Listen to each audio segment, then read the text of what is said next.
Après avoir échoué à convaincre le roi du Portugal, Christophe Colomb obtient le soutien de la couronne espagnole pour lancer une expédition vers les Indes à travers l'océan Atlantique.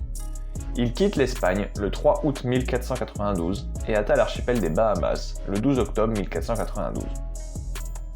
Cette découverte est fondamentale pour les pays européens, car elle fait entrer ces derniers dans l'ère des grandes découvertes.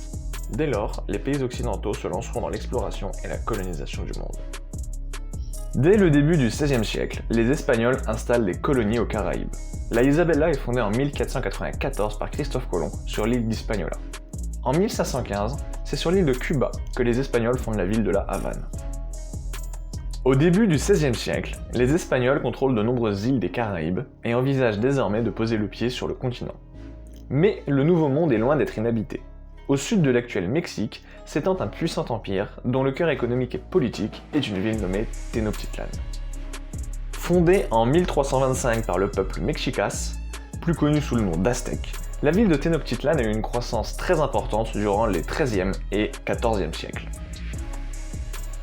Grâce à des alliances avec d'autres cités de la région comme Texcoco ou Tlacopan, les Aztèques vont accroître leur influence, allant même jusqu'à renverser la cité voisine et rivale d'Azcapotzalco. En 1428, les villes de Tenochtitlan, Texcoco et Tlacopan vont même fonder la Triple Alliance, permettant aux trois villes d'étendre leur influence. Au fur et à mesure des conquêtes, Tenochtitlan accentue sa domination au sein de l'Alliance en s'accaparant une part toujours plus importante des butins et des tribus. Au début du XVIe siècle, l'Empire aztèque s'étend sur un vaste territoire au sud de l'actuel Mexique. Les cités soumises sont forcées de payer un tribut, souvent sous forme de denrées. Ainsi, coton, céréales, cacao, or, cuivre, pierres précieuses, teintures et bois sont régulièrement acheminés vers Tenochtitlan en guise de paiement des tribus. La ville atteint alors son apogée, avec environ 200 000 habitants, qui ont accès à un confort qu'aucune ville européenne ne pouvait fournir à l'époque. Cette richesse attire les Espagnols. En 1518, Hernán Cortés prépare une expédition sur le continent. Il rassemble une flotte de 12 navires, la plus grande du Nouveau Monde à l'époque, et lève les voiles vers Veracruz, que les hommes de l'expédition vont fonder le 22 avril 1519. Cortés et ses hommes s'émancipent alors de l'influence des colons de Cuba.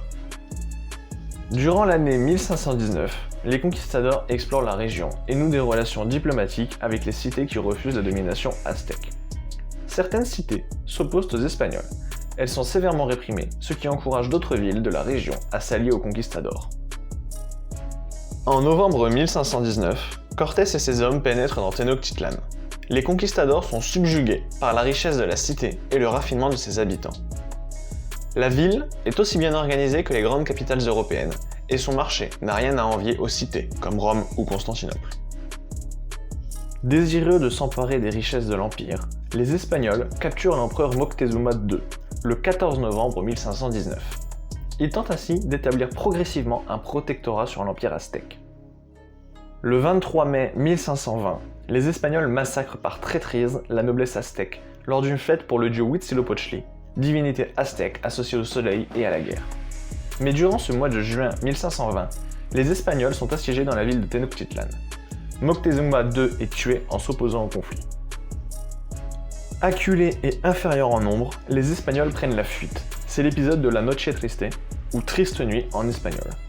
Cette sortie se révèle être très coûteuse en hommes pour Cortés, qui voit la moitié de ses effectifs mourir durant la fuite. Une fois Tenochtitlan quitté, les conquistadors battent en retraite, mais sont poursuivis par l'armée aztèque. Le 7 juillet 1520, ils sont contraints de livrer bataille dans la plaine d'Otumba. Environ 500 conquistadors se retrouvent face à une armée aztèque de 40 000 hommes. Durant la bataille, les Espagnols ciblent méthodiquement les chefs aztèques et parviennent à mettre en déroute l'armée dans sa totalité. Malgré l'avantage du nombre, les Aztèques perdent la bataille en raison des différences technologiques entre les deux armées. En 1521, Cortés revient dans le but de conquérir définitivement Tenochtitlan. Les conquistadors vont d'abord prendre le contrôle du lac Texcoco, sur lequel est construite la cité, en construisant 13 brigantins. Le 26 mars 1521, Cortés pose le siège devant Tenochtitlan. En supériorité numérique grâce à ses alliés, Cortés va tout d'abord assoiffer la ville en détruisant les aqueducs grâce à sa flotte. Le 13 août 1521, la ville est prise, mais Déçus par le butin que Cortés imaginait plus important, les Espagnols vont pendant de longues semaines torturer les chefs aztèques. Suite à la prise de Tenochtitlan, les Espagnols vont prendre le contrôle de tout le territoire dominé par les Aztèques.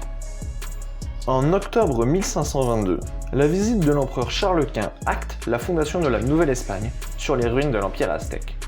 Les Espagnols vont ensuite s'étendre dans toute l'Amérique centrale pour constituer le plus grand empire colonial du XVIe siècle. Les entreprises coloniales de ces derniers attireront d'autres puissances européennes. Ainsi, les Portugais vont s'emparer du Brésil, tandis que les Français et les Britanniques vont se partager l'Amérique du Nord durant les XVIIe et XVIIIe siècles.